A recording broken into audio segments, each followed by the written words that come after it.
Well, good afternoon. Yeah, things get a little screwy on occasion, so I'm just seeing if I can find something out here. Yeah, I missed yesterday altogether. Something to do with the fact that, well, frankly, it really boiled down to trying to redesign or re-examine exactly what success is and where the holdup has been. So, what I'm looking for right now, because it doesn't notify me the way that I want. The system doesn't notify me the way I desire. So I think I did that wrong. Definitely did that wrong. So take it this way. That should be remembering yourself. See if that helps. And what do we got here? Why, there we go. Now that should bring me up online. Okay, so it did. There we go. Now, as I said, had to sort things out because I've been doing things very backwards here in a lot of ways. You know, I took a look at it, I'm going, why am I feeling disconnected? You know, since March 6th of 2021, I've been on the air as often as I can be. It went really well for a while, and I found something rather remarkable and disappointing at the same time. I kept looking at the number of viewers I've got. And, I kept looking at this and going, okay, success means, and this is where I made the mistake. Success means how many followers do you have? How many viewers do you have? This sort of thing. Doesn't actually work that well that way. Because it's somebody else's gauge as to how well you're doing. Now, I remember doing this centuries back. Now, understand, I remember my own past lives. Not many people remember them in the detail that I do. And you don't have to believe whether I'm losing, whether I'm accurate, whether or not. It doesn't matter. The reality is we all have to work with what we believe, with what we feel is our truth. Now, I told I asked my older brother, and he is my eldest brother, and I asked him in front of both of my parents a very simple little question. Okay, I'm not going to go through the whole thing, but it boiled down to this. I said, look, I don't require acceptance of what I'm about to tell you, but these are the way my memories are and what I require from you. Because my brother was the most logically based individual I'd ever run into. So I says, what I require from you is just a straightforward answer. Given that this information is accurate, what do I do with it? How do I cope with it? I says, I repeat, it does not matter whether it's right. What matters is this is what I remember. So I spent the next 3 hours sitting down with him, laying out a very specific past life. And do understand, it doesn't matter how many people ask me, I'm not going to tell you which past life. But I laid it out and I says, there's one past life in particular that I remember in great detail. And much more importantly, that I gave up counting how many people have recognized me from that life. Now, these are laymen. These are not people working in the metaphysical field. They're not people working in any one of the UFO related fields. These are just run of the mill people. Okay, who from their own memories have turned around and identified me as one specific individual. And again, I'm not going to tell you who that was, because who that was doesn't matter. What matters is what you believe. And that I'm going to leave really vague at this point, probably forever. But I spent 3 hours laying it out. And I asked my brother, okay, given what I've told you, what do I do with it? He goes, okay, first and foremost, let's understand we are talking past lives. Okay, and with that, past lives in this lifetime with today's technology, you will never get verifiable proof. You're not going to get it. So he said, you're stuck with dealing with circumstantial evidence. And he goes, to be clear, circumstantial evidence is what the police use in lieu of physical evidence to decide whether somebody is guilty or not guilty. So I said, okay, understood. I said, so where do we go? He says, well, understand, you have enough circumstantial evidence to convict somebody of murdering somebody who died 100 years before the accused was born. Okay. This is fantastic. So what do I do with it? He goes, well, what you do with it is you look at that and you go, okay, that's what it is. So you live your life as though that is a real situation. But keep your eyes open for any piece of information that derails the whole thing. Until then, carry forward. Okay. Now, to me, greetings, Joe. How you doing?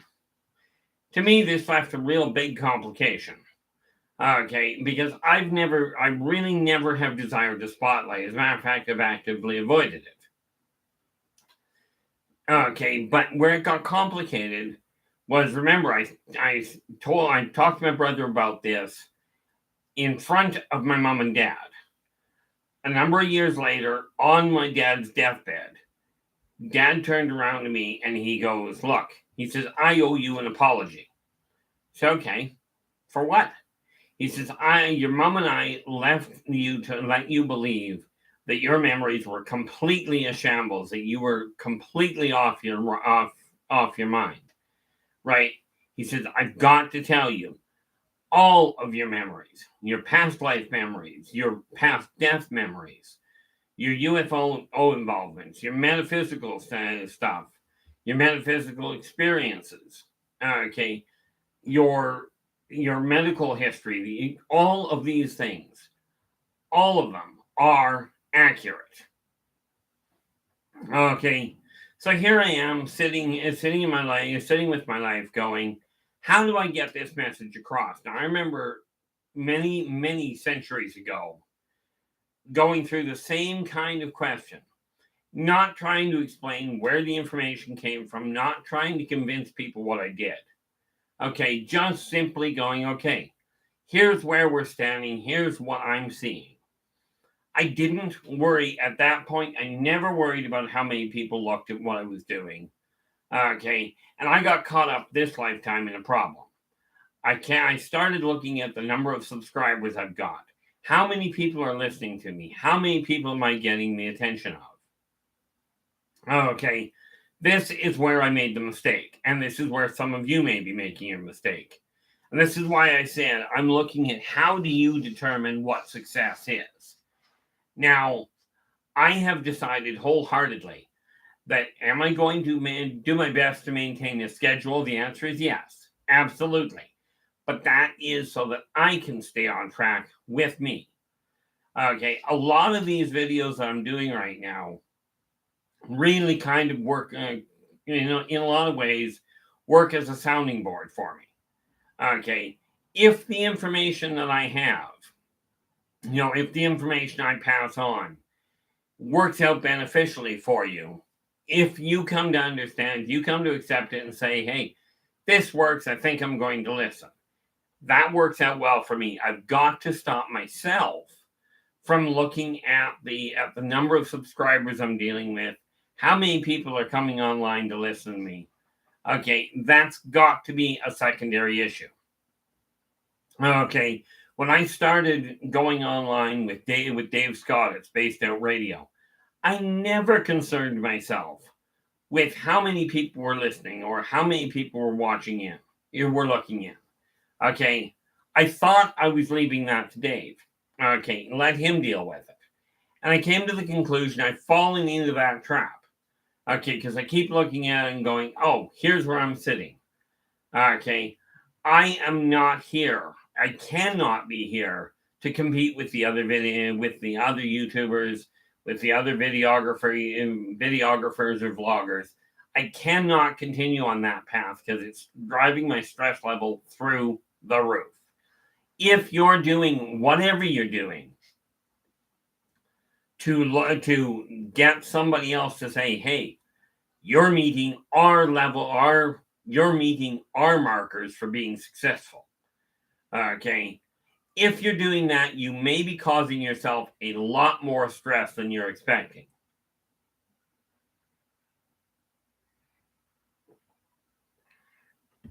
Now, I look back over time, over the years, there's a lot of people that I consider that I thought I had made a real good connection with. Okay. And the reality of it is, it was not as solid as a connection as I thought. It was great for me, but it was only for that time. It was not, as people had said, oh, this is, we're so happy you're here. We're so connected. We're making it such a wonderful time. Okay. But from every walk of life. Okay. Give me 10 seconds there, Joe. I'm just looking it up. Believe it's this Friday. Yeah, Friday the 7th. I will be on Spaced Out Radio this coming Friday from 9 p.m. to 11 p.m. Pacific time. How that's going to go, I have no idea what the topic is. We never know, because as you're well aware, that is community driven. Okay.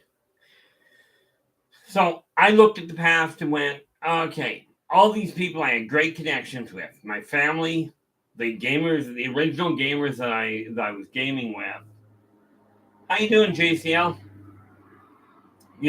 Many of the people in the UFO community, okay, that I've connected with over the years. When I go back out in, specifically speaking, I was out at Experience or Speak. Okay, and I had a great time out there, met a lot of really great people. All of them essentially treated me as though I was family. The drawback to that is I was going through some pretty rough times a few weeks ago. I think it was a few weeks ago. And I cannot tell you the number of people I reached out to from my past to try and find a way to figure out how to cope with what I was going through. I kid you not. My family, the gamers that I knew before, members of the UFO community from before, that had seen me go through similar things, I think there might have been 2 or 3 that reached out, but none of them really connected at all. None of the support I was hoping and that I thought I had developed, none of those support lines existed. Okay. Now, I am not upset with any of them. Do not get me wrong on that. None of these people have upset me at all in this respect. Okay, so what I'm looking at this point is, how do I determine what success is? How do you determine what success is? I'm no longer going to be, I'm going to keep an eye on my subscription levels. I'm going to keep working that way. Absolutely. Okay, but it's very much like the writing. How do you determine, are you successful? Well, I'll tell you, the easiest way that I found is, are you feeling better about you? Are you content with the way that your world is working? For instance, we take a look around my office right now, and I could block it out. I did actually go out and get the barriers for it, so I could put a backdrop, because I was talking to a professional. Okay, and what they said was the mark of being professional was, make sure you've got your backdrop clear, so it's all a white background, so no problem there. You don't see all the clutter behind you. Sit still and keep your hands below the level of the screen, because this is what makes it successful. This is what makes it professional.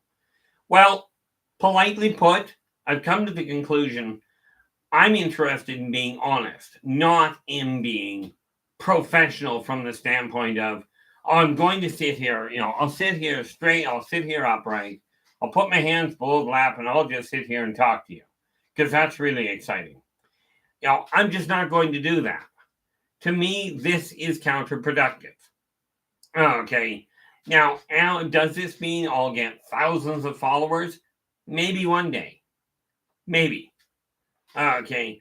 I'm pretty certain when Michelangelo was carving his when he was carving the statue of David, he did not sit there going, gee, I want millions, I want this to last forever, and I want hundreds of thousands of people to want to look at this. Okay, we take a look at the authors that are out there. Okay, you take a look at Stephen King, you take a look at J.R.R. Tolkien, take a look at, I think it's J.L. Steinbeck. Could be wrong on that name, but that's okay. Okay, none of these people went, it's certainly the authors went, I'd like to get my story out. Okay, and that's the same with this. Do I desire to get this story out? Absolutely. But I cannot tell you how many thousands of dollars I've spent on so-called professionals, and I'll use that term quite readily. Okay, on people that have told me, I can make this grow for you. I'll get you all the visibility. I'll tell you, it hasn't worked. So what I've come to the conclusion of is this. Success is what I feel here. What I feel here. Not what somebody else says is successful. This is the thing you got to take a look at. And bear in mind, your success level has nothing to do with your skin color, who you're attracted to, who you crawl in bed with, who you're voting for, what your income level is. None of it matters. Your gender doesn't matter. Okay, the mindset of what is successful to you is still the same thing. Okay, I cannot tell you if you're successful. Okay, I can only tell you if you're not content with the way things are going for you, then you're doing something a little backwards. Am I going to say I'm the best of the best? Absolutely not. There are times when I'll sit here looking at myself and listening to what I'm saying while I'm saying it, because I don't recall a time I've gone back and looked at a video I've done before. Not one of the videos I've done. But I can tell you this. If you're sitting in your room right now and you're going, I'm not content in any aspect of your life, any aspect at all, then you're not successful. It's that simple. Okay. If you feel you do not have a high enough income for you to do the things you desire, then you're not successful. And do understand, so you can, you look at these people that have great big houses, or they've got these incredibly expensive cars. Okay. That does not indicate success, because most of these people are up to their eyeballs in debt. Okay. I've got a brand new car. Okay. But the reality is I'm renting it from the bank. It's that simple. I have a brand new car, but I happen to be about $37,000 in debt, meaning I don't own the car. Okay. Will I be trading it in soon? Certainly, but that's because the car I've got right now is not the color I want. It doesn't have all the bells and whistles that I desire. Not that you desire. Okay. To you, the color, it's my car right now is gray. I don't desire a gray car. So when my brother's estate clears, I will be going out and getting a new one. Not because I have to, but because I desire to. Is that a mark of will having a different color car make me more successful or indicate that I'm more successful? To me, certainly. To you, probably not. Okay. If we take a look at the numbers, okay, people go, oh, I've got thousands of followers. Okay, and I'm probably misquoting this number. It's a gauge. That's all. Okay. Dave Scott, I think, is something in the neighborhood of 15,000 subscribers on YouTube right now. Now, I don't have his actual numbers. I've got no way of finding them. How we doing, Nightmare? Glad you could join us. Okay. I can look at that 15,000 and go, he's doing far better than I am. But the question you have to ask, like, I don't know how many people come online when I go on the air on Spaced Out Radio. Okay, all I know for certain is that I am content showing up online. Makes me feel good that people come in and go, how do we deal with this? Okay, good morning, Robert. Glad you can make it. We're just talking about what marks success in your eyes. Okay, now I keep going back to, I keep showing up online for one with Dave because I feel good about it. Okay, what I got kind of sidetracked with on here, okay, was literally I got sidetracked and going, oh, look, my numbers are low, and they absolutely are if you compare them to others. Now, on the flip side of that, maybe, just maybe, the 299 subscribers I've got right now, maybe that is huge to somebody that only has 30 subscribers. Maybe I'm the marker they're looking at. Okay, I have to look in the mirror and go, am I content with it? Are you content with where your life is? Okay, are you feeling successful with the way your house is laid out, with the energy flow in your house? Maybe your idea of success is simply getting a plant to stay alive. Okay, maybe that is all that you require for you to feel successful. Does that make you less successful than me? Absolutely not. If your plant has stayed alive and I have not hit, 310 subscribers, then you're the one successful. I'm the one that has not made it that far. But we're looking at two different things. Okay. You have to look at what you're content with, at whether or not you are personally content with where your life is heading.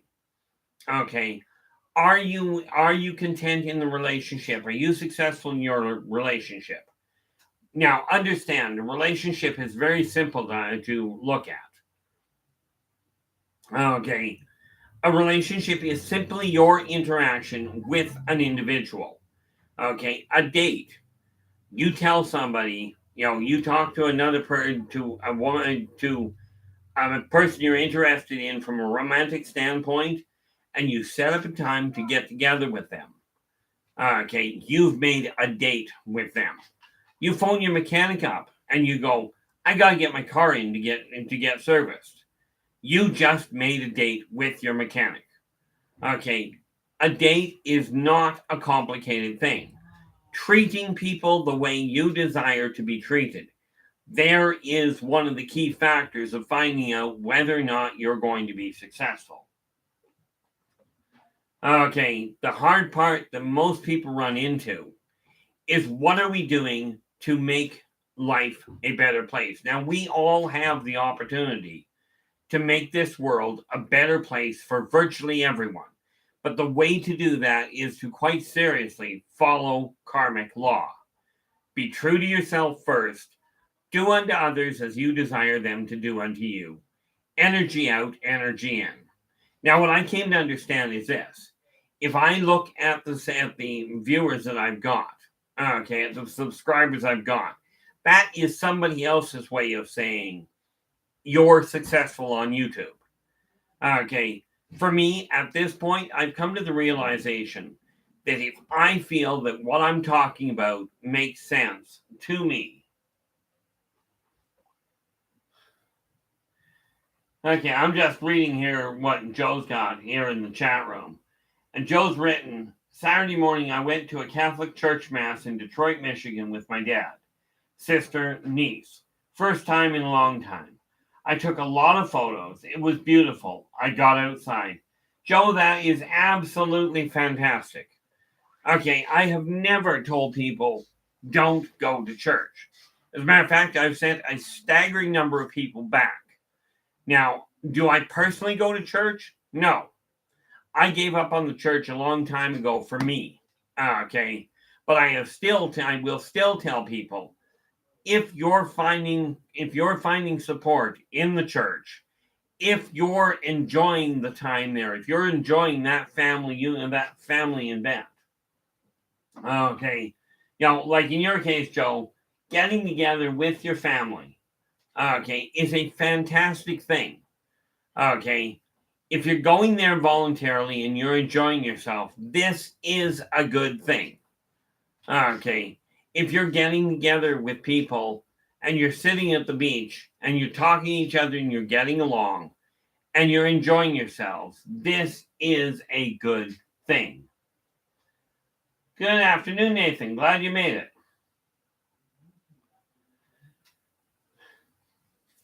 I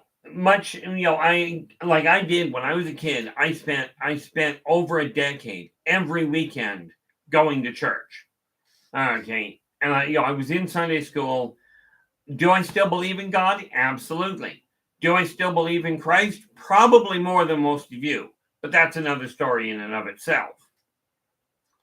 But I lost connection with the church when one minister walked in and he turned around and he goes, if you're not of this specific this specific denomination, okay, then get out. Okay, my entire family walked out of the church at that point. Now, I will tell you, if you're going to a church, make certain whoever is leading the congregation, whether it's a church, a temple, a coven, a group of people caught up in the same situation, such as Alcoholics Anonymous, Narcotics Anonymous, okay, a support group for PTSD, a support group for troubled kids. If you're getting the support that you require from these people to help you feel successful in life, to help you gain that support to move forward, then this is the path for you. This is not necessarily the path for me. Okay. Have I ever been suicidal? No. I did almost commit suicide one day, but that was an accident. Okay, let me explain. Well, you don't have to. You can tune me out. I do. But there was a time when I was a kid, I'd have been 9-10 years old. And this one week, somebody threw their just a little baby overboard on the ferry. I used to live in Comox, BC, Canada.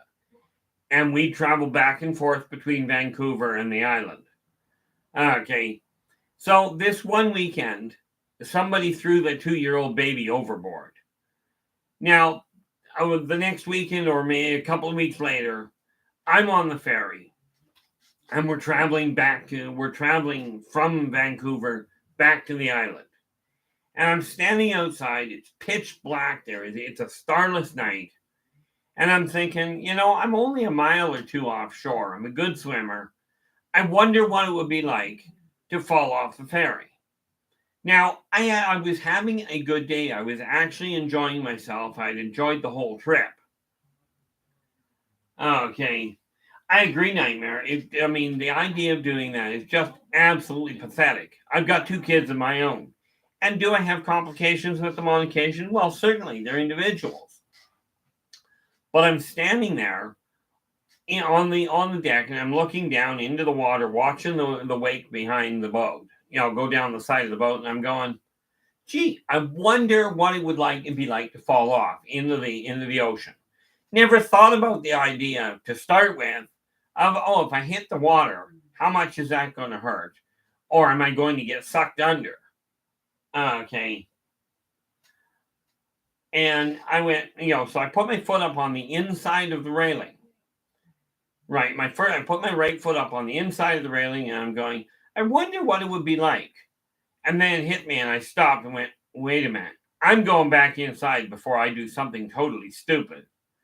Okay, I went back in. Like I said, I never attempted suicide. I have no idea how low you would have to get to be there. I've talked to a number of people out of it. Well, in all fairness, I really didn't. Okay. I have dealt with people phoning, talking to me because they were suicidal. And only one of them did we actually have to get absolute intervention. Okay. So from the standpoint,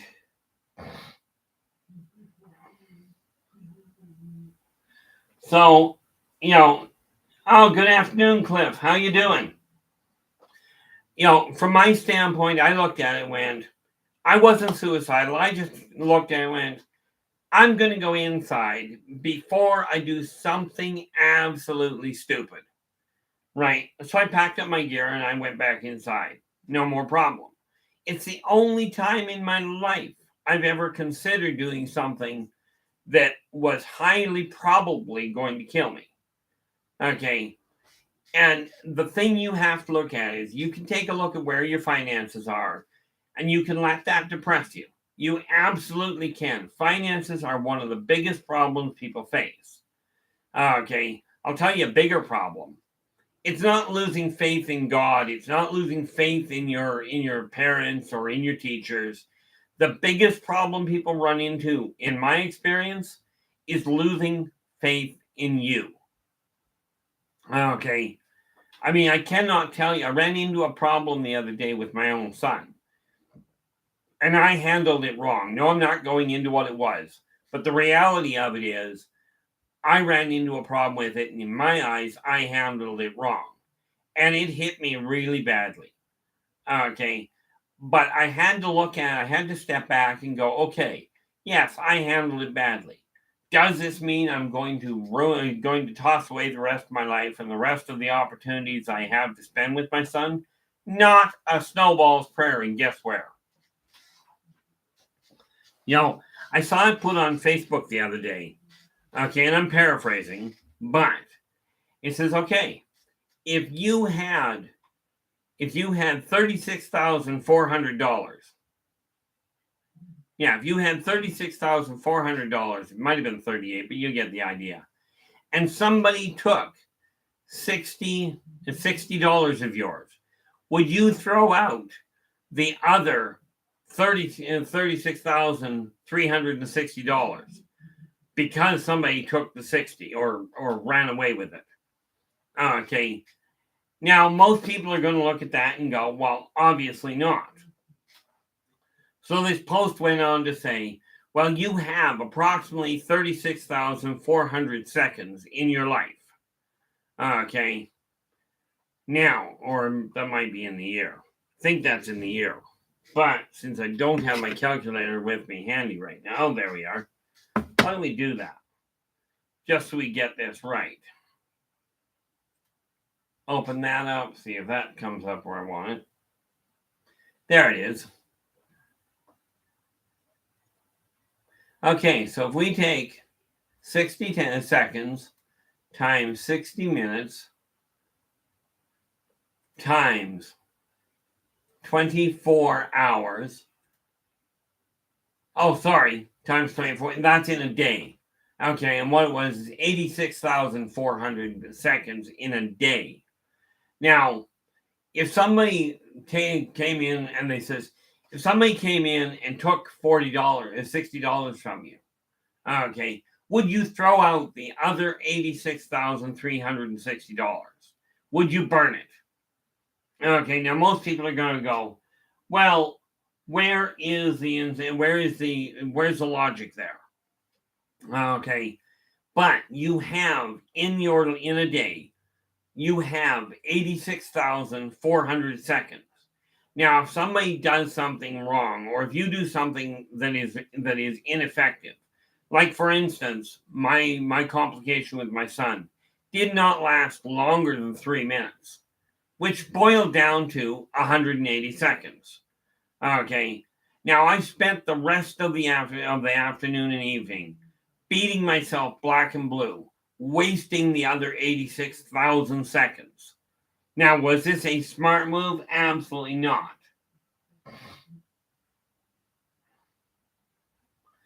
And that you're absolutely right there, Cliff. It really is a question of the insecurity. So I wasted an entire day worrying about what took me 3 minutes to do. Okay, now there's no way I'm getting that day back, but I ended up spending today with my like this was just yesterday. Okay, Today, everything has gone tickety-boo. That 3-minute complication has amounted to nothing, okay, to speak of. You have the same issue. Let's say you're at work, okay, and you're dealing, we'll just put it in the waitress side of things. You're a waiter or you're a waitress, and you have a bad customer, or you're a cashier, and you've got a bad customer that takes up 5 minutes of your time and makes your day absolutely miserable at that point. Take a look at the rest of the day.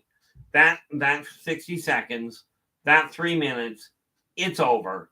Now focus on the positive side of what you can do. And this is where success comes from. Okay.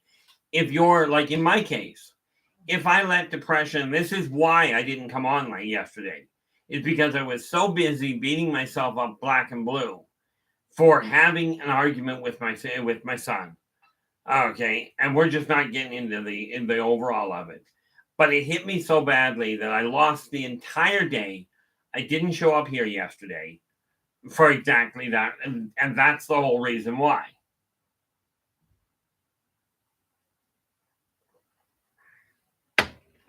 So now I'm looking at this going, okay, people are not going to listen if all are not going to talk to you.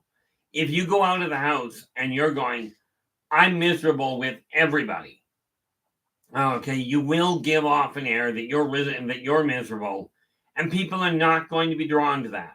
You're not going to get the people being happy around you. You're not going to get the people wanting to be around you. It's just not going to happen. Okay, so I looked at it and went, I can't do this anymore. I've got to look at the idea of coming on, yes, trying to do my best, doing my best to come on a regular basis. Because for those of you that do decide that what I'm talking about has some bearing on how to help you have your life a little bit more organized, then it's only reasonable to get some sort of organization in my own life. Okay. The most successful people in their own eyes that I've run into in my entire life, okay, and bear in mind, I'm 59.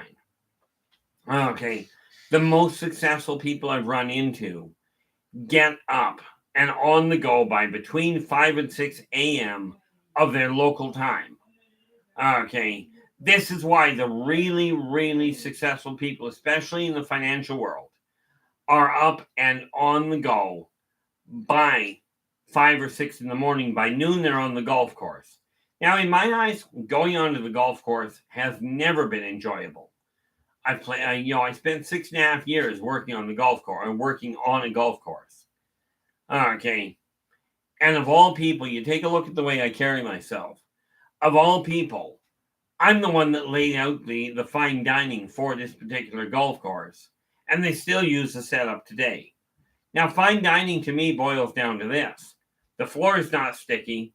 I got room on my table. I don't have a sticky counter. That's fine dining. Okay.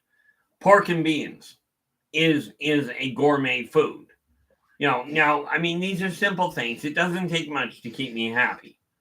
Okay. Except in my own mind. And the mistake I've been making, and where I've run into the problem, where you may be running into the problem, are you comparing what you've got to other people to determine if you're successful? Okay.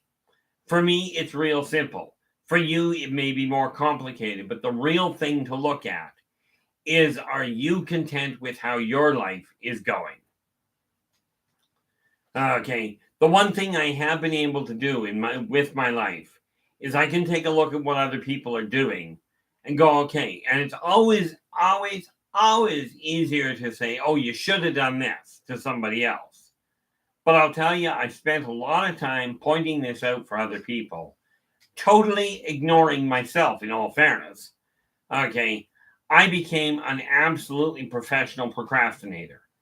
Okay. Not just a question of never do today what you can put off till tomorrow. I perfected it. I streamlined it. Never do what you can put off. Net result, I ended up becoming a pack rat because I kept putting things off, not disposing of stuff I knew I had to get rid of for me to be content. Okay. Now, I take a look at it, and I look at, which one is it? At this one here. Okay. That little book, that holds the backbone of the information that I've put together on how to actually turn my life around. Now, it probably would have been a lot easier if I'd have actually done, well, I did actually do all of it and then totally forgot it. Okay. But it started off. Okay. The reason I put it in small form is because I found myself repeating myself on so many times with so many different people. Okay. And it starts off with a simple issue. Where do you get started to become successful for you? Now, like I just said, most of the okay, we'll try English. The most successful people that I've run into they get out of bed between 5 and 6 a.m. local time. Okay. Now, when you're getting started, okay, and this is one of these things I included right here. Okay. When you start your day, when you first wake up, whether you're tired or not is not the relevant issue. Okay. You wake up at 5 or 6 in the morning, regardless of when you got to bed. Wait until your eyes focus enough that you can get up. If you're blind, wait until you can hear well enough or your sense of balance comes in enough that you can get up. Get out of bed. Go do what you have to in the washroom. Okay. Get yourself dressed. Get your bed made. Now, this seems so simple, but it applies to everybody, whether you're growing up on the street or you're a multimillionaire. If you get up, you get yourself organized, and you get the bedroom made up, the bed made up. It sounds absolutely pathetic. It's like, why should I bother making my bed? Well, the reason you bother with it is this. Okay. By doing that, you have just overcome, by getting out of bed at all, you have just overcome the most difficult challenge of the day, your own stubborn streak. Okay. Get yourself into the washroom, do what you have to, for obvious reasons. Get the bed made. It's the one thing that most kids will tell you, I don't want to make my bed. It is one of the most annoying tasks, it seems, to virtually every kid around. And for that matter, most adults. Okay, but you get that made. You've now accomplished, before you've even left the bedroom, you've already got 2 successes under your belt. Okay, so on the way out of the bedroom, take whatever dirty clothes you've got that have ended up on the floor. Okay, pick them up, put them in the laundry. Now you've got 3 successes. Okay.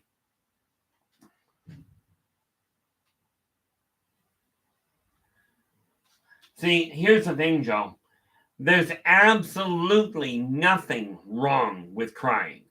Okay, you would not believe the number of adult males I've had to literally sit down and say, look, it's okay to cry. Many people have been taught, many men have been taught, crying is a sign of weakness. And I'm telling you, it is not a sign of weakness. Now, I personally refuse to cry for the most part, but that's not because I see it as a weakness point. It's because the acid in my system is so high that I end up with actual acid burns down the side of my face. Now, when you're crying, obviously your heart hurts. And I do feel for you, Joe. But when your heart obviously hurts, in my case, I leave burn marks down the length of my face. Now, to me, this is why I refuse to let myself cry. Not because I figure it's a bad thing. Okay. But I'll tell you, burning your face with acid is not an enjoyable thing. You want to try it on a mild level? I used to work in the kitchen all the time.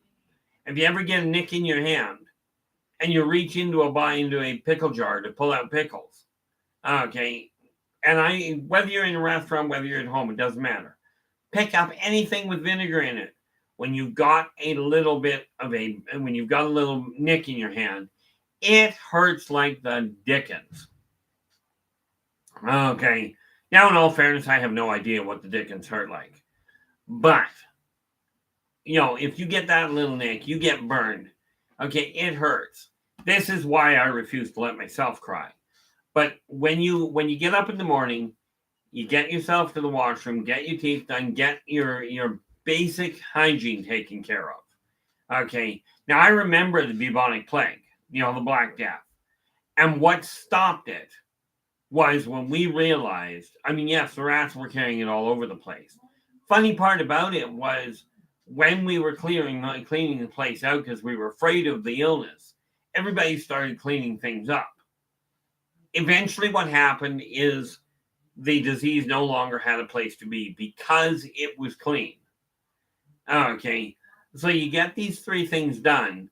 You've started the day off. You got 3 things under your belt that are already a success.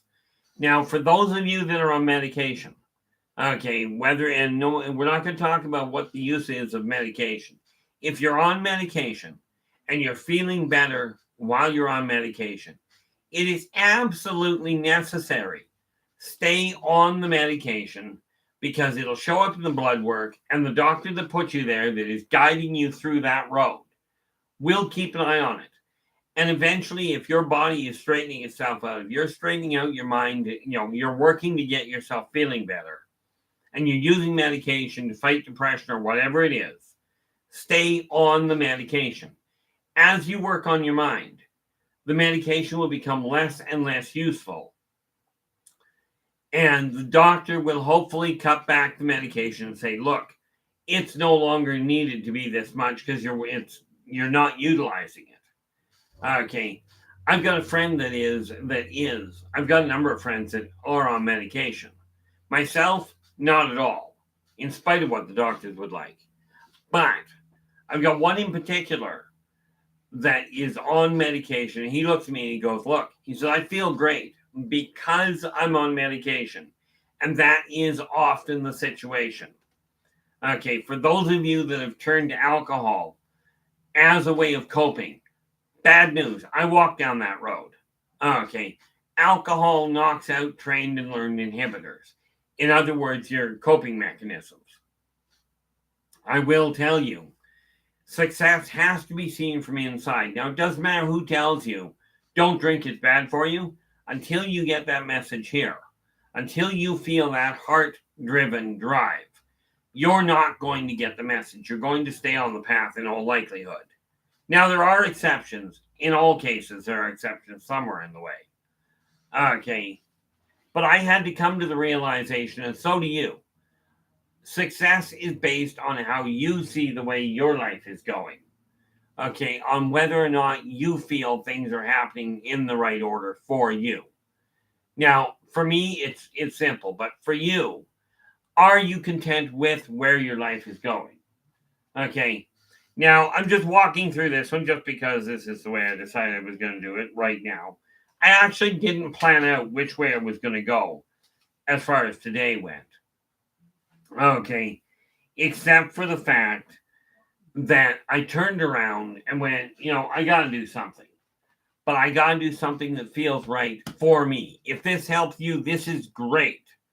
Okay, the second step in changing the way your life is literally what I call giving yourself a facelift.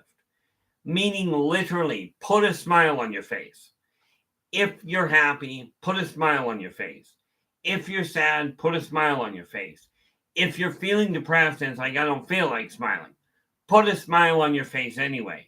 Worst case scenario, grab some makeup and paint a smile on your face. Okay, it doesn't matter how it gets there. Okay, and in all fairness, I'm not expecting you to believe this whole, straightforward, just because I'm saying it. Okay, but think of it. When you see somebody walking down the street, if they've gone, which are you more drawn to? Somebody that is walking down the street, shuffling their feet, staring at the ground, and frowning, or are you more drawn? Do you feel more at home or more comfortable with the person that is walking down the street with their head held high, a smile on their face? Okay, the choice is yours as to which one makes you feel better. Oddly enough, I know some people that will look at the way other people are walking and go, okay, you're smiling. That makes me miserable. But you got to ask, are you miserable because they're smiling or because you're not? Now, here's some of the side effects of smiling. It will, and don't take my word for it, give it a shot. Okay, if you're smiling, it does first and foremost release chemicals into your brain to help you feel better. Okay, if you're smiling, people will start to say hi to you. It may not happen right away. Okay, I know with one woman in particular, she was always looking at the ground. And every time I went by her, I lived by her for a couple of years. Every time I went by her, I'd say good morning to her. And I would get no response from her. I'd say good morning anyway and carry on. It's not a question of stopping to talk to everybody, although my son might argue that point.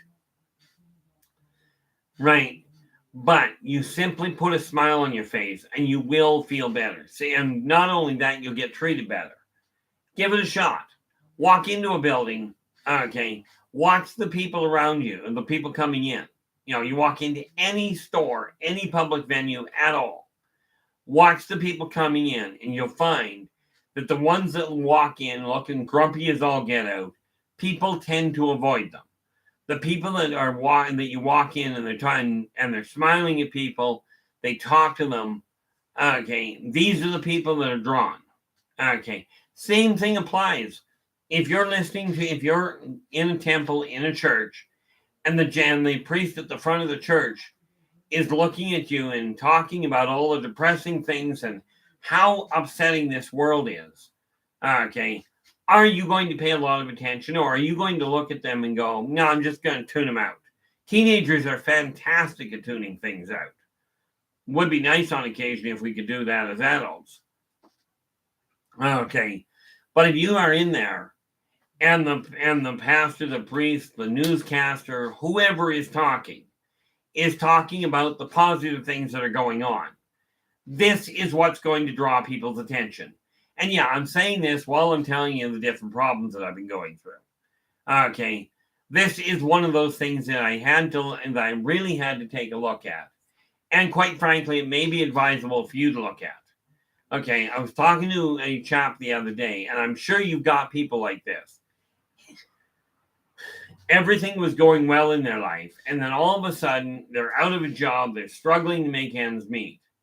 Okay, now this is hard on anybody. Okay, this is absolutely difficult, but if you focus on everything you've lost and not what you're still hanging on to, okay, if you focus on the downside of what your life is doing or the downside of what you've been through, understand whether you've gone through something positive or negative, all of that makes you who you are right now. Okay, and this is what we have to look at. Okay, I'm looking at, I've had I've had way more than one. But in 2013, I had a major heart attack. It was really cute. I was a wonderful shade of gray. I was far grayer than this. And I mean, my skin was. Okay. But I walked out of there less than 24 hours.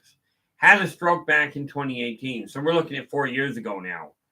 And 4 years ago, I couldn't pick up a coffee cup. No, this is not a coffee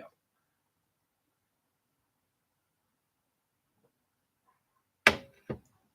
But I look back at it and I go, okay, yes, I went through these things. I've had relationships. You've had relationships. Have you ever had a relationship where you thought everything was going great, and then you come home one day and the person's gone? Or you come home and you find out, oh my gosh, not only are they not gone, but they've got somebody else in their bed with them. Okay, if you've ever gone through this, it is a devastating feeling. Okay, and there is no point. There is no way. I know of one. She had an absolutely beautiful life. 70 years married. Okay, she woke up one day and the man, the man of her dreams, who she had spent 70 years with, had died in the bed beside her. Okay, had something to do with being over 90. Okay, devastating blow to the heart, absolutely devastating. Now she could have sat there and gone, my life is over, I've lost everything. Or she could go, okay, yes, he's gone. I'm going to remember that event, okay, that he stayed, the time that we had together, and I'm going to go out and I'm going to continue living life, and I'm going to draw on the positive sides. Okay, you take a look at this. Okay, this book. Now, it came out real easy. This one came out in 2019. Okay, I spent a fortune on getting people who have said, I can help make the sales grow. I spent a fortune with them. And thus far, all of the professionals have not produced anywhere near. I think according to the information I've got, if I've sold a dozen copies by somebody else's efforts, by somebody else's, putting a website up or telling me they were going to, if I've sold a dozen copies, I'm real lucky. Okay. This particular book here, okay, I've sold without any advertising except my own talking to people. I've got well over 400 of these that have been sold. Now that's pocket change compared to many of these people. Okay, but I talked about this issue of giving yourself a facelift. Smile, and you'll find things work a whole lot better. Okay. Now, once you do that, the next step that you look at, and again, these are little tricks to get yourself to become more successful. Because the more contained you are, the more content you are with what you feel is making you successful, the happier you're going to be, and frankly, the more successful you're going to be. Okay, now, when we talk about the issue of take a look inside yourself, are you content with that? Now, the neat part about it, okay, is when you take a look in the mirror and you go, am I content? This is why I put these and this sign together here. Okay. This neat little sign here. Okay. I am worth it. Okay. I put that together. That is, or those are rather, the most powerful combination of 4 words in any language I've heard. Whether it's spoken, written, sang, it doesn't matter. Those 4 words combined, when you take them to heart, are the most powerful combination for rebuilding self-esteem, self-worth, self-motivation, personal success. Okay, now I am working on another book that gives an actual formula that literally will tell you exactly how to become successful yourself. The actual formula that applies to everybody, whether you're a pauper or a multi-billionaire. Okay, because you're all exactly the same. Every one of you, no matter what your skin color, no matter what your orientation or your finances or who you vote for, no matter whatever differentiator you desire to take. Okay, you're all in exactly the same boat. You're right here, right now. Okay, and it's by acknowledging that and by going, okay, am I content with the way my life is?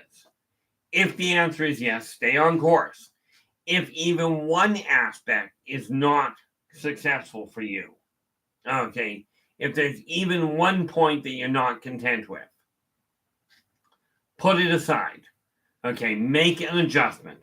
If I'm not happy with this is how difficult it is, okay? It's really scary, really frightening to change. This is what we're told. I'm betting that not a one of you is writhing on the floor in agony right now. Okay, you may be looking at me and going, oh, this man's right out of his mind. But I doubt very much any one of you is rolling on the floor in agony right now because of change. And every time I say something different, every time you think something different, you're changing or you're dealing with change. Now, in a more practical sense, if I'm not happy with my glass of water in my left hand, all I have to do is reach over and put it in my right hand.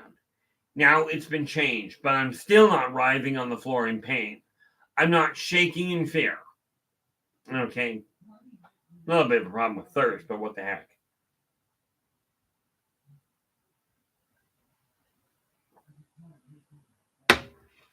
But when you take a look inside yourself and go, am I content with the way my world feels?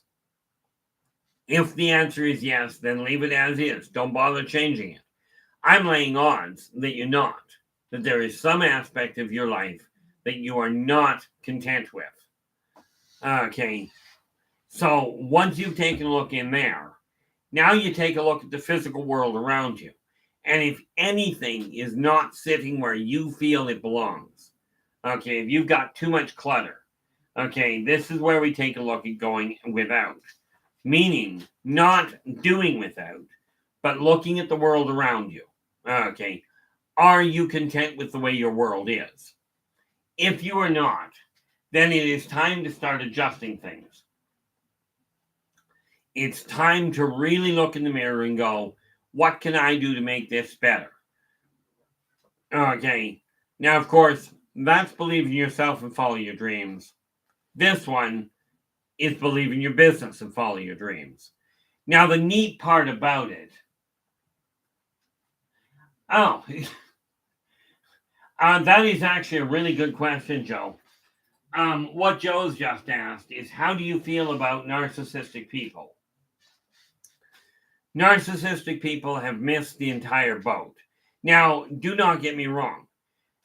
You do have to be aware of yourself.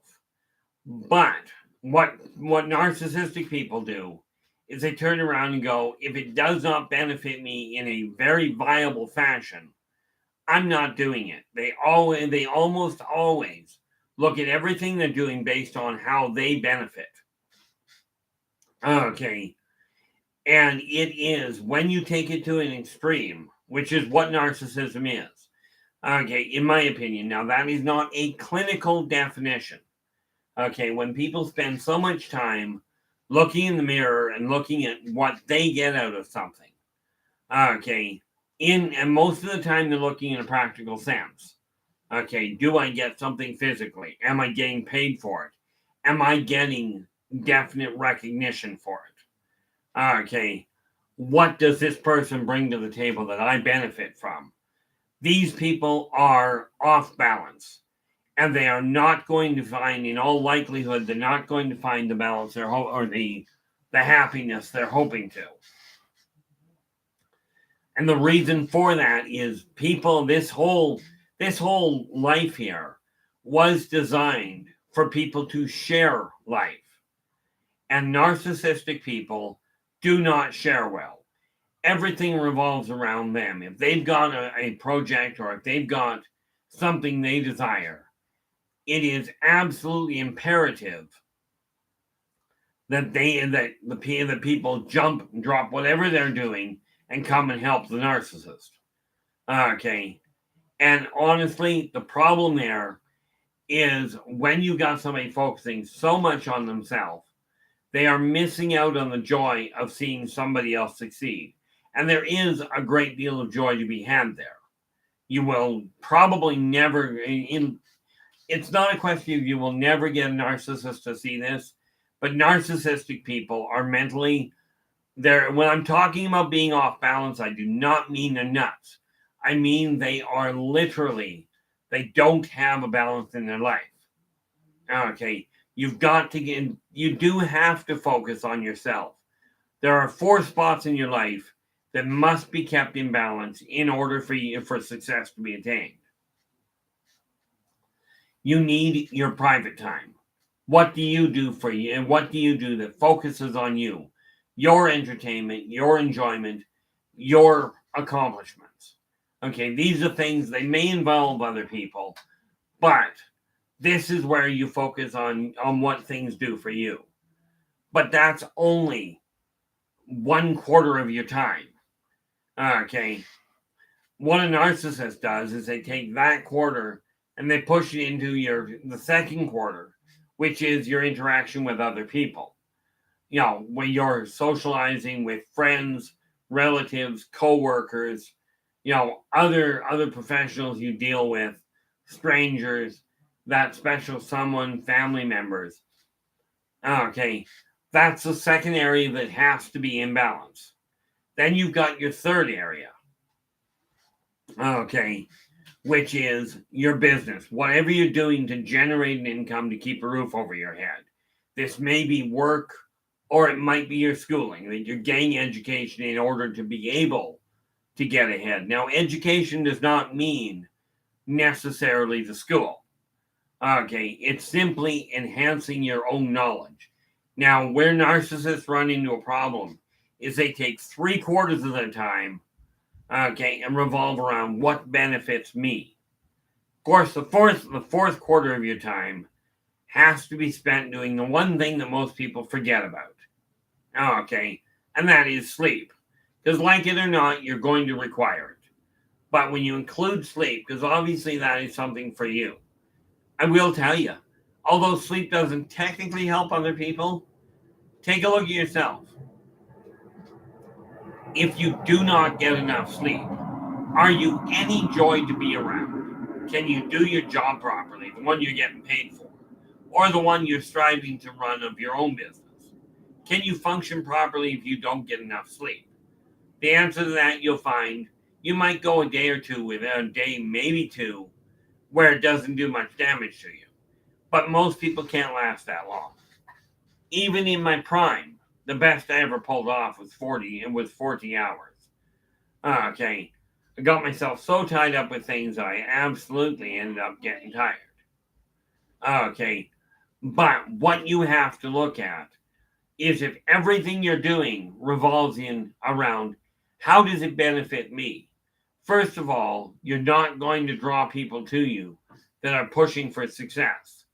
Okay, you're going to draw people to you that are looking to really put you on a pedestal and take care of your needs. It's a cute thought. And oddly enough, everybody has some of this in them. Okay, when you're looking at success, like for instance, I was looking at success. How many subscribers do I have? How many people are actually listening to what I'm saying? And the reality is this. That is a form of narcissism. Okay, I was basing whether or not what I was doing was working on how many people were listening. Now, the neat part about it is, and I'm not going to go looking for the solid information right now. Okay, but one of the things that I have found is on these particular videos, I run 2 hours, and then I go, no, I've had enough, and I call it a day.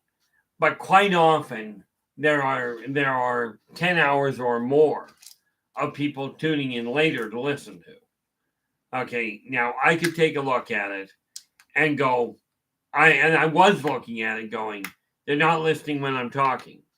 Well, so what?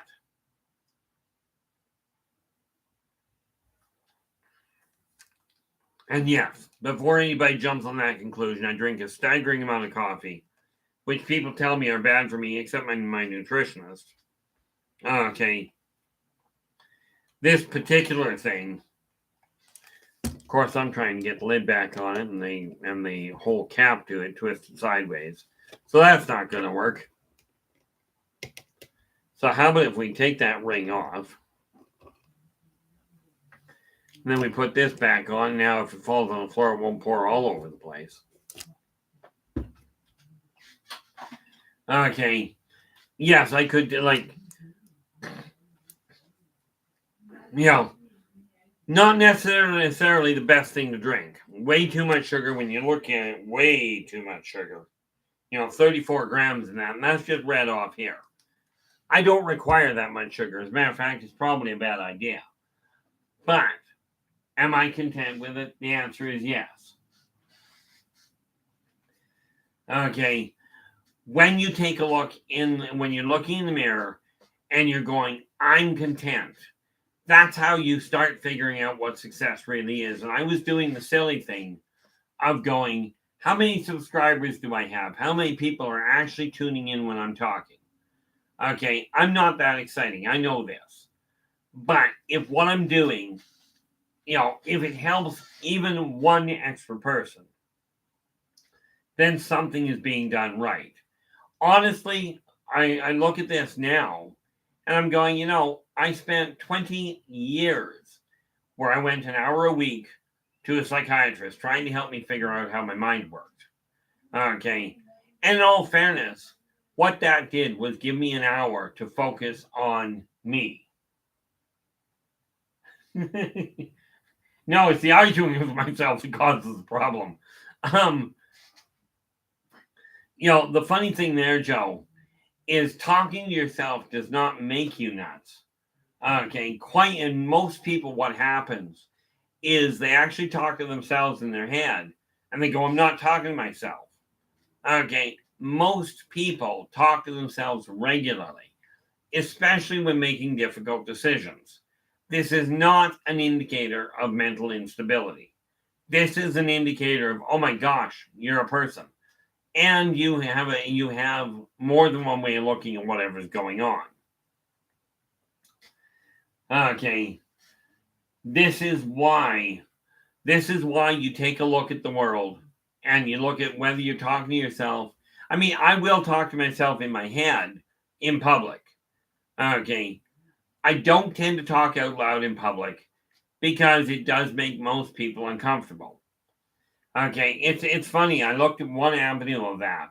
When you have a loved one that passes away, okay, if you have a loved one that has passed away, there are three ways of dealing with it. Okay, well, technically four. One, totally ignore it. They're dead, they're gone, ignore it, carry on. That is a very, very rare way of dealing with it. Most people will try and talk to their loved ones after they're gone. Now, there's three ways of doing that. Okay. And I'm talking about just three ways out loud. Okay. Number one, it does quite often help to take a photograph of that person, hold it in front of you, and talk to them going private. Take a picture of that person, hold it in front of you. If you don't have one, bring a picture of that person to the forefront of your mind and talk to them as though they're right there. Okay. Now, ignoring all the communication techniques, I'm just talking about your side of it. That is one method. Now, some people will tell you, that's not a good way to do it. Here's a secondary option. Okay. You go down to any graveyard. Doesn't have to be the one your loved one is in. Go to any graveyard with a photograph of your person or without a photograph of the loved one. You go to any graveyard at all. Sit down and talk out loud to the person as though they are right there. Laugh with them, cry with them, stay stoic with them. It doesn't matter. People will let you talk in peace because it is expected that you're down at the gravesite, you're talking to somebody. Okay. The one I like, okay, and I don't recommend because it can cause some problems. But the third option is still take that photograph with you. Go to a restaurant, a public venue. Okay. Now you could do it in the bar. I personally like the idea of doing it over a cup of coffee. Okay. And talk out loud to the person on the other side of the table, just as though they were really there. Now I will tell you, it will make people think you're nuts. Okay. That you're completely weird, but it may give them a smile.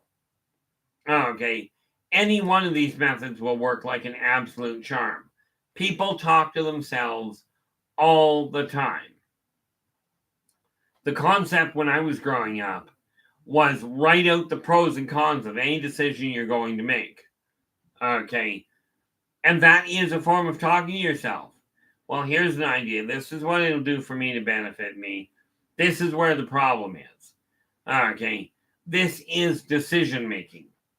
You talk to yourself. Most people do it in their head and nobody thinks about it. Okay. It's just when you talk out loud, some people can get a little bit catchy on it. But again, it depends on what makes you feel comfortable.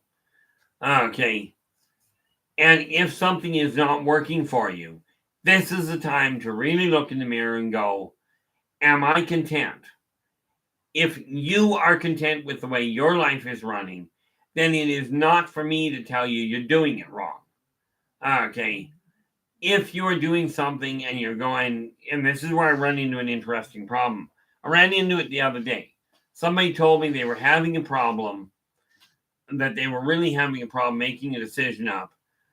The short conversation was, I'm trying to figure out, should I stay with this person or shouldn't I? I said, look, I can't make that decision, but if it is important to you, I will be at the restaurant, at this particular restaurant, at this time. Absolutely. Sit down with me and talk to me. I will be more than happy to let you bounce things off and help you sort out what works for you. I will not make a decision for people. Okay, I will not sit here and say, I am perfectly right. I've got all the answers. If I had all the answers, first of all, my first marriage would have survived. Or it never would have happened at all. Okay.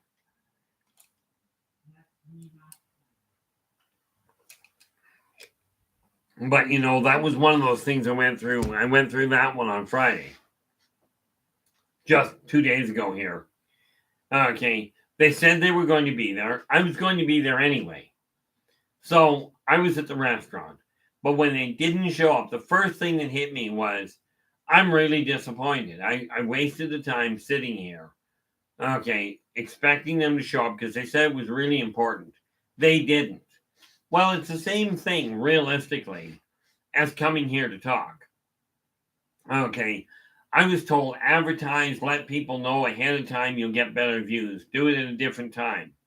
Okay. You'll get more people joining you. And it's like everything else that I've made the effort for. Okay. The advertising didn't have any functional value. Okay. My numbers are still low, which, okay. To me, it just really isn't about the numbers. It's about whether what I'm talking about, and here's the thing, I'm talking to you about what is working for me. These same tools are the ones I will tell you wholeheartedly will work for you if you pick them up and put them to use. But here's the kicker. They have a better chance of working for you if you pick them up and put them to use than they do if you don't. Okay. But then I like the way that Wayne Gretzky put it. Okay, I listened to an interview he did one day, and I am no hockey fan. Yes, I'm Canadian, but no, I am not a hockey fan. Okay, but Wayne Gretzky sat there in the interview on the interview chair, and he goes, "Look," he says, "you may miss 95% of the shots that you take, but you will miss 100% of the shots you don't take." Okay. And I'm telling you, the methods I use have worked great for me. I've been doing this now for 49 years. Okay. And these same tools have worked for literally thousands of people. To date, I'm looking at in excess of 80,000 independent clients. Okay, that I've talked to. Whether they were paid or whether they were just people I was talking to. Okay. There's a whole list more that go into that. But in that time, what I have found is I've told a lot of people how to use these tools. Almost any of the ones that picked the tools up, they benefited. You can go to school. You can learn from a professional how to actually, drive a nail straight. If you do not pay attention, if you do not put these tools together, if you do not put them into practice, it's not going to work that well. Okay. You're going to run into interesting snags. But it's up to you to decide whether or not you're content with the way your life is going, whether you're going to listen to the tools that people offer you, whether they have a piece of paper that says, "Oh, I got a PhD in this degree." I was told one day, I was talking to a businessman, and he shows me his business card. He's got 4 lines of business cards. Oh, speaking of that, I'm going to sidetrack myself for half a minute. I'm going to grab this here and this here. Now, here's a bizarre question for you, and it'll be fascinating from my end. But this gentleman, he showed me a business card, and on his business card, he had, do you want that? On his business card, he had 4 lines of degrees. Okay. And like, as in literally, here's my name and here's 4 lines of degrees. Every one of them different. He goes, I want to show you, I want to explain something. He shows me this card. And then he says, I've got 3 more just like it with different degrees. He says, but understand something about the degrees. About all those letters after the name. It doesn't matter what they are. He says, all those letters tell you is that that person had a good memory at the time they took the test. Okay, at the time they took the course, they had a good memory. Now, the thing I went to get was this. Okay, and I don't expect you to read it. Okay, because I'm just not putting it that close. This is the business card I was using. Let's see if I can get the glare off it. That's the business card I was using. Okay, now, when you look at that, that's the front of it, and then there's the back of it. Now, I don't expect you to read it. Okay, the front is easier to see, obviously. This is the set that I just got done. Okay. Now, the question I've got for you is, from your standpoint, which of these cards, and the easiest way to describe it, is the blue card or the sand-colored one? Which one of these do you find is more appealing or more eye-catching? Which one do you like better? Okay, now, it will be fascinating from my standpoint to see what the response is. Okay, I will be making other changes. But I figured, what the heck? It was one of those things I was dealing with. And again, we've got, on the one hand, you've got the blue card and you've got the sand-colored one. Okay, when you flip them around, okay, and again, you can't really see it, but when I'm looking at it here, okay, which one do you find more appealing? Which one do you like better? It's just a curiosity thing on my part. Okay. But the sand-colored one is the newest one I've just done up. Because like I said, it was time to do a rebuild on my whole outlook.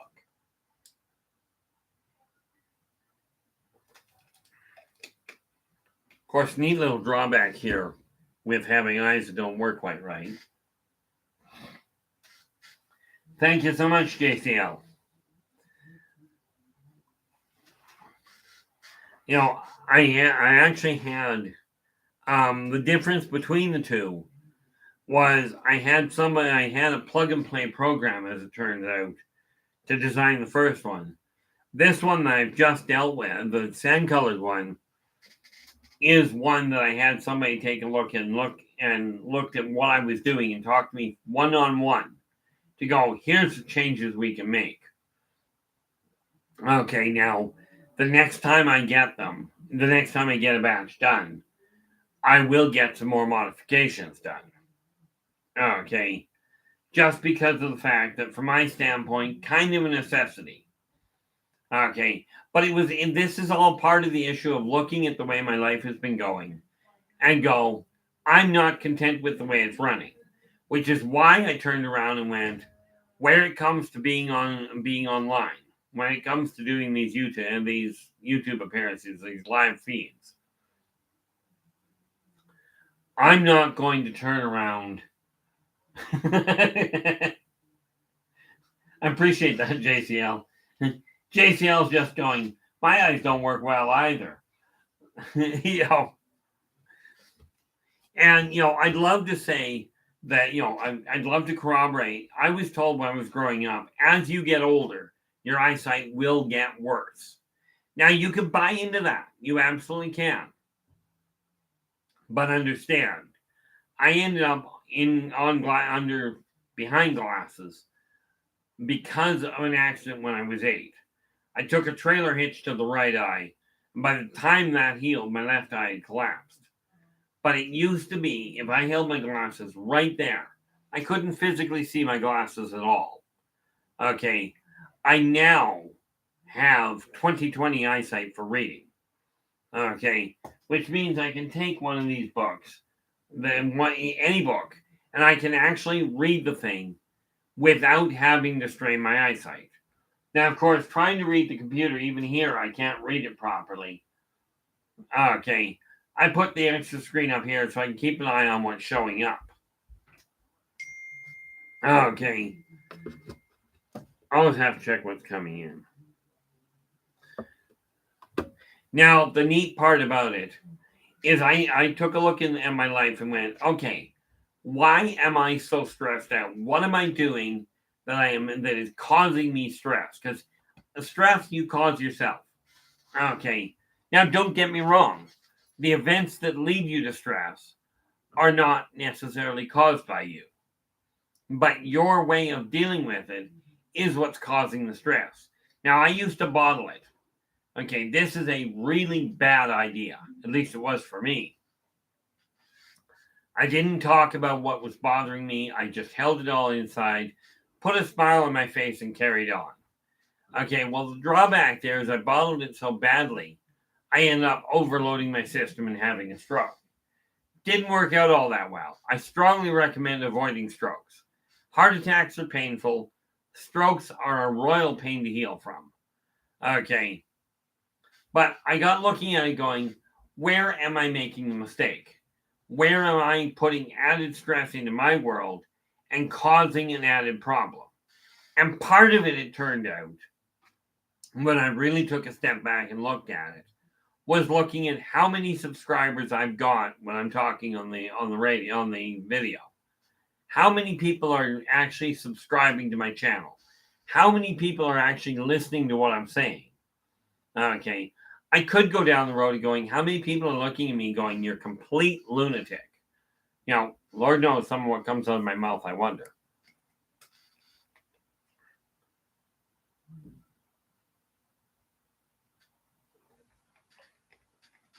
So I take a look, I got looking at it and going, okay, that's part of the problem. Part of the problem is the amount of clutter that I've had around.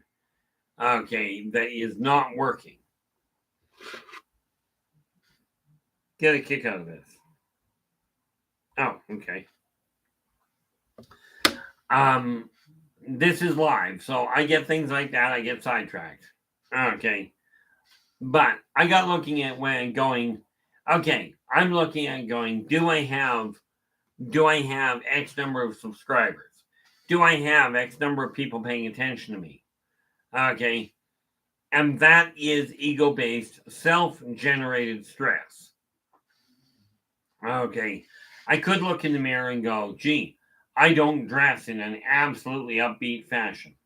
Okay. I got told one day, somebody was asking me if I would be interested in talking to business people. And the answer is absolutely yes. And the person, no sooner did he ask me that, then he says, you're going to have to get a suit and tie. I went, oh, what do you mean? He says, well, if you want business people to listen to you, you have to be in a suit and tie. My immediate response was, if business people want to talk to me about my philosophies, about the way I look at the world, and they're insisting I wear a suit and tie, they've got no interest in what I'm saying. Okay. The funny thing there, Joe, my parents, I don't have that problem with anymore. Sad to say, my parents passed away. But, I don't have that problem. I never had that problem with my parents. I have that problem with everybody. There's a t-shirt out that says, there's a t-shirt that says, that thing in your head that most people have that says, oh, you shouldn't say that. Mine's broken or non-existent. I've got one that says, oops, you should have found a different way to say that. Okay. And I have some and this is where I ran into the problem with my son. Number one, my sense of humor is, to say the least, different than most. And there are many times when people will say something that's supposed to be funny. I will unfortunately take it literally, which means the whole comedy of the thing goes out the window. Okay. So I don't differentiate very well. And I already know I take things way too literally. And therein lies the problem. Now, I've known about both of those hiccups for years. Do I know what to do about them? Haven't got a clue. Okay. I thought about the idea of figuring out how to bite my tongue. But if I bit my tongue that often, I'd lose the thing. So when you take a look at it, and think of it this way, Joe. Your parents had the same problem. Your parents had the same problem when they were kids. And most parents have forgotten that they did some really, really silly things when they were young. Many of them as a rebellion towards their own parents or the institution or whatever you want to call it. Okay. These parents, part of the reason that they get agitated is because they're seeing you go down the same path that they went down. That therein lies where I ran into the problem with my own kid, because I've got a very, very, shall we say, jaded look towards the entire medical profession for myself. Okay, but they do have some good points. Okay, some of the things that these professionals say do actually make sense. But the important factor is you have to make the decision for yourself. Okay. But where people make the mistake, and this is what I'm hoping that my being online will do for people, is that the mistakes I made, okay, are ones that hopefully by hearing what happened to the ones I made, you won't make the same ones. Now, here's a primary example. Totally harmless.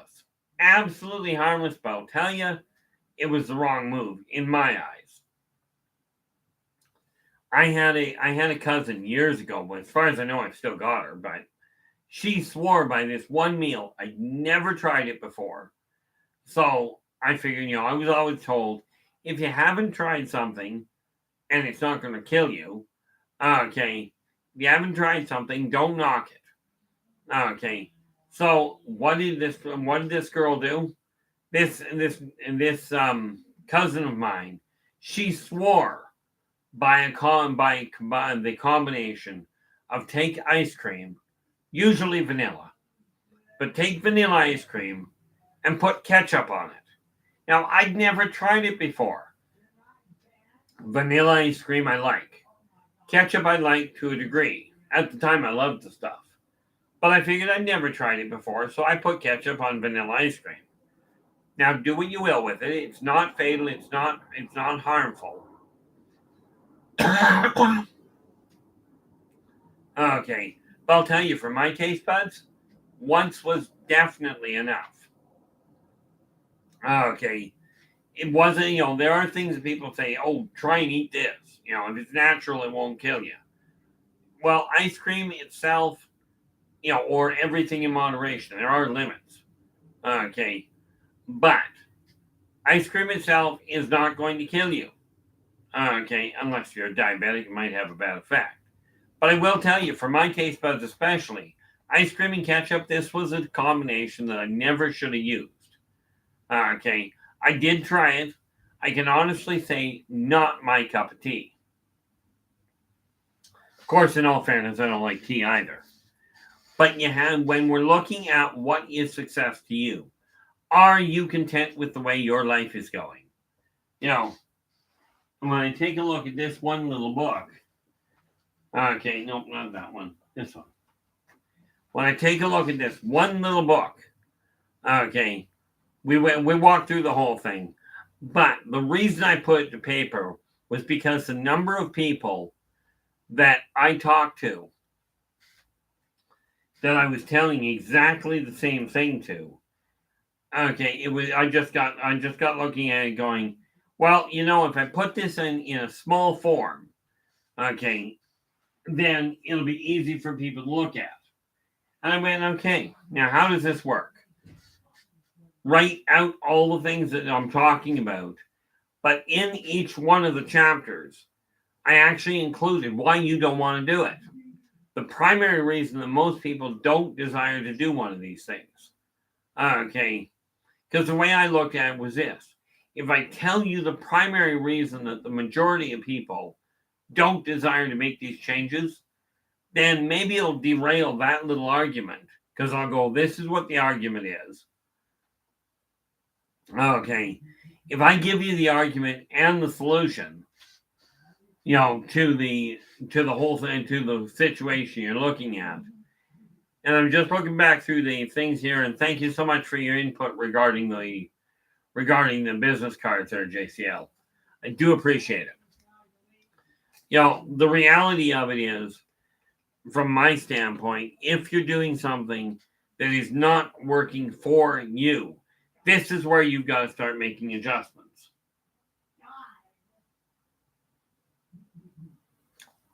The other option, obviously, is don't adjust what you're doing.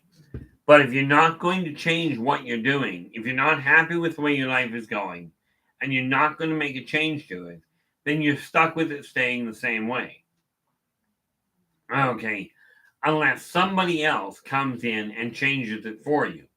I.e., let's just say you're not happy with your current job. So you're just staying there and you're just going to kill time. And you're not going to do anything proactive about it. And as a result, because you're not happy, your work performance keeps dropping. Okay, because you're not happy, therefore you're not doing the job properly. Your boss may come along and go, you're fired. Now you're no longer doing the job you didn't like, but now it's been taken out of your hands. And now you have to do something to correct that problem. If you're not content with your job, absolutely critical that you take a look in the mirror and go, what am I doing? Then what am I doing to correct, to modify the energy, to make the job more enjoyable, to make my life more enjoyable? For me, my office that I had to straighten out, it used to have boxes all over the place. Okay. And I looked at it and went, well, what am I doing that I'm not content with? Or more to the point, what am I not doing to correct it? I showed you this character, and I'm going to be doing some more work on him a little later. But this is one of the figures I've been dealing with. Okay, and as you can see, he's not finished. But I also know that I will be going through and painting more of this and getting him more complete. Sooner or later, I'll get him finished. But I'm working on, what I did, right, was I took two shelves here. One has characters I'm using for helping myself lay a choreograph different changes or different events going on in the stories that I'm writing. Okay, so when I take a look at that, we have this gentleman here. Okay, in the earlier books. Okay, this character right here is who I'm using to represent Kilrock. Okay, now he won't come out. You hear him mentioned in The Birth of the Wolfpack, but this is a character from the earlier books. Okay, so I painted him so that I can look at him when I'm laying things out. I just go, there he is. Okay, just put him back up on that shelf. I've got one shelf that's got figures for that end. Okay. Even these figures way back here that are up on this shelf here, these are characters that actually I didn't make them. The ones up on that shelf, I did not paint. Okay. But they happen to be perfect matches for what I was looking for. Okay, for the characters in the Yldrbacian Chronicles. So I've got them up there, and they just help keep me focused. Okay, when you're not content with something in your life, it is up to you to talk to people to find out how to go about changing it. Okay, but understand, and I've mentioned this to people before. I tell people this on Spaced Out Radio quite regularly. If you've got a question, ask the question, especially if you're talking to me, because the odds are that you may be looking at going, it's a silly question. I can tell you from practical experience, most questions that people come up with, other people have the same questions and the same hindrances. Oh, I don't want to sound like I don't know what I'm doing. I don't want to sound like an idiot. Okay. And, or whatever it is you want to call it. I know that word is offensive to some people. From my standpoint, there are certain words that people say, oh, don't say that because I'm offended by it. I look at it and go, if it fits, if somebody tells me I'm nuts, I can honestly look at them and go, well, that may be. But here's the thing. I've had 3 professionally trained psychiatrists sit down with me for hours and come to the conclusion that my mind is working perfectly. It happens to be a little different, but clinically, I'm not nuts. Am I off kilter? Am I different from most? Absolutely. And has this left me leading a very isolated life in most cases? Certainly. Okay. Even amongst the UFO community, I will sit there, and many people that are in that community do not talk to me much. Okay. Even if I reach out to them. Many people in the gaming community, as in the ones that play Dungeons and Dragons that I played with years ago, do not talk to me now and don't respond when I do talk to them, when I try. So I just came to the conclusion, and this was part of that issue of looking into the mirror and going, okay, I'm no longer content with what's going on. Okay, I looked in the mirror and went, I'm done reaching into my past to try and reconnect with people, because the reality of it is that it hasn't worked well. Even people that I thought I was really close to, that I thought I had a solid connection with, the reality is I apparently did not. There are a few that I still connect with. Okay. But very few from my past do I ever hear from, even when I reach out to them again. Okay. And there's all sorts of reasons that you may find this happen. But what I did discover was this. In order for you to be successful, you have to be comfortable here. This is where it matters, is in your own heart. If you're content with the way your life is going, and you're not hurting other people, you're following the 3 karmic laws. Be true to yourself first.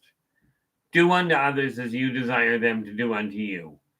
Energy out, energy in. If you're following that, okay, then quite frankly, if you're content with your life, carry on. Okay. The more you get along with people, the more honest you are with them. And I'm talking about being honest. I'm not talking about being politically correct. Okay.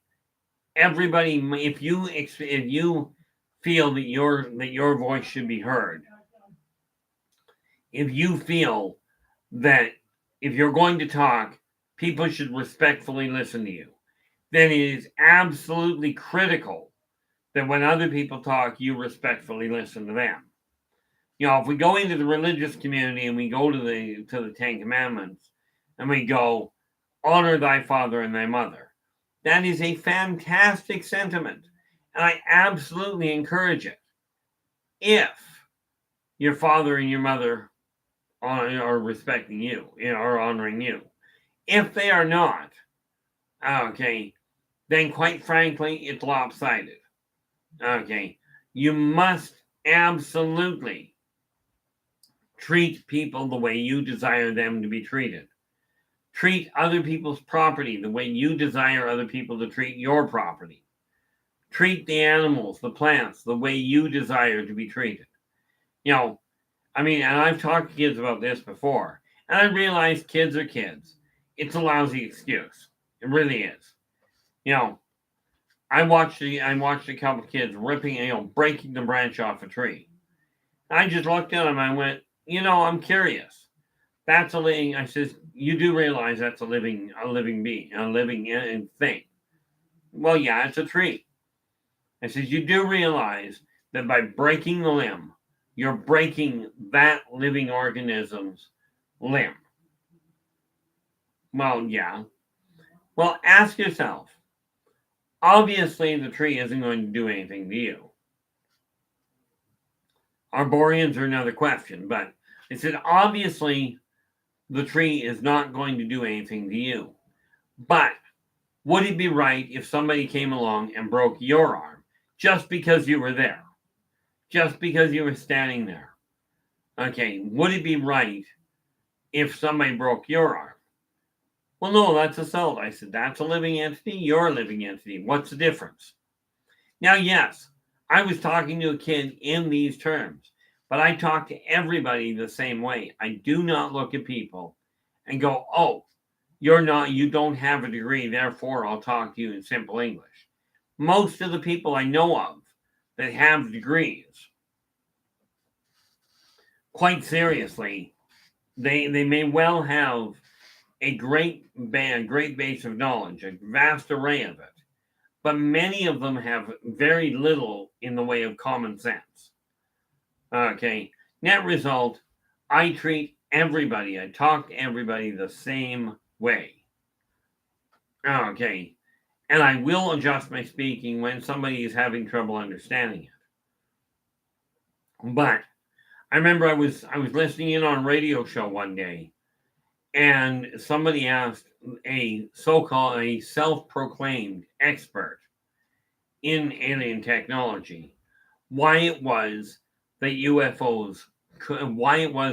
that people see the little UFOs, but nobody ever seems to see the motherships. The guy sat there for 15, 20 seconds, maybe half a minute. I don't know. Okay. And the host sat there in silence as well. And finally he came back, and this self-proclaimed expert, which, by the way, I am a self-denied expert. I am not an expert in any field. Okay. But he come back on and he goes, I don't know. Well, at this point, I thought to myself, this person deserved an answer. So what I responded into the chat room is I just typed into the chat room. I says, once you understand the oscillator densification of the tri-transdimensional equilarity, it makes total sense, but you've got to take the fractal inversion into consideration to slow the whole system down. Now, they come back in the chat room and went, is that even a word? I says, yeah, just not common. She goes, can you explain it? I says, certainly. But in deference to the radio show, I won't do it here. So PM me and I'll be more than happy to explain it to you. So I spent the next 2 hours on the phone with her. Well, on Messenger or something to that effect, on a vocal call. Okay. Explaining the whole situation. And we got about halfway through it, and she goes, well, I can follow you. But she says, how much education do you actually have? I says, well, I successfully failed college. And she goes, I'm just, and by the end of the call, she goes, I've got my master's in both rocketry and astrophysics. And what you're talking about is though it's just common knowledge. She goes, we barely even cover the basic concept of it. Right? I said, well, it is common knowledge for me. I've had it for years. Am I trained in any form of scientific research or any of that? Absolutely not. Okay. But do I see the world in a different fashion? Certainly. But if people that have a master's in astrophysics and rocketry don't understand some of what I'm talking about, then is it any wonder that people that haven't gotten out of high school have the same problem? You know, so I had to come to the realization that in order for me to feel successful, I had to find it here, not based on the numbers of how many people are listening, not based on how many people show up at a conference and listen to what I'm saying, not based on how many people buy my books, but based on how I feel about what I'm putting together. Okay. So it really does boil down to the same thing for you. When you're looking at success, your skin color, your gender, your intellect, your IQ, your business prowess, how much money you've got, who you worship, who you're sleeping with, none of it makes you any better than the next person. Okay, none of it does. And when you can take that to your heart and realize the reality behind that, you may find a little bit more peace of mind. Okay, but I strongly encourage you to look in the mirror and ask yourself, what is success to you? Okay, so this is why I say you take a sheet of paper and you put on it three things. Okay, you pick three goals and you write them down. Make them 15-minute to half-hour goals. By doing that, when you get one done, check it off, write a third one at the bottom. Okay, and carry on with the day. Remember, included in those goals, make sure you remember to include things like get sleep, get something to eat. These are necessary things to keep in mind. Okay, but what you'll find happen, and I find this myself quite regularly, this is one of the tools that I have used to really get my life working properly. If you haven't done this, okay, come right out and give it a shot. Okay, if you haven't done it, don't say it won't work. Rest assured, I mean, you might want to say it doesn't work, but rest assured, if it can work for me, I can tell you wholeheartedly, it has the potential of working for you if you pick up the tools. But it's time to look in the mirror and go, are you successful in your eyes? Okay, have you accomplished something that you desire to accomplish? If the answer is yes, this is fantastic. If the answer is no, then it's time to start changing things. It's time to really break things down into a goal pattern that you personally are content with. Make the goals your goals. Okay, because until you get that drive right here, I can't tell you how many people I've spoken to that look at me and go, "Oh, the doctor says I've got to quit smoking," and meanwhile they're puffing on a cigarette. Because they don't feel it here. Okay, when you get that heartfelt draw here, that's when things will start to shift. Not based on what I'm saying, but based on what you're feeling. Oh, absolutely, Cliff. Smoking is self-sabotaging. The funny part about it is it does have a way of helping people relax. Okay. Absolutely, JCL. You started, the thing is, in the method that I'm talking about, when you're looking at doing anything, and here's a neat little catch for you. If you're one of these people that desires to quit smoking, desires to quit drinking, or desires to quit doing drugs, here's a method that doesn't result in withdrawal. Take a recording device, whatever recording device you desire. Okay, and we'll just take cigarettes just as an example. Okay, if you yourself desire to quit smoking for you, take a recording device and record in your voice, I no longer desire to smoke. Period. That's all you say. I no longer desire to smoke. Repeat that time and time again for a full half hour. Okay, now that's the boring part. Okay, you just repeat, I no longer desire to smoke. Okay, once you've recorded for a half hour, save it. Every night before you go to bed, you're done reading, done talking to somebody, you're done playing video games, you're ready to roll over and go to sleep. Put your hand down, turn that recording on, and let it run until it runs out, while you're drifting off to sleep. Okay. What that will do is reprogram your subconscious mind, and it will stop that desire for smoking. Now, don't take my word for it. Okay. If you haven't done it, don't take my word for it. Okay. If you've never done it, give it a shot. Okay. Now, the average turnaround time is 21 days. If you miss a day, okay, start over on day one. Start counting from day one. Okay, what you're doing is subconsciously, you're reprogramming your subconscious.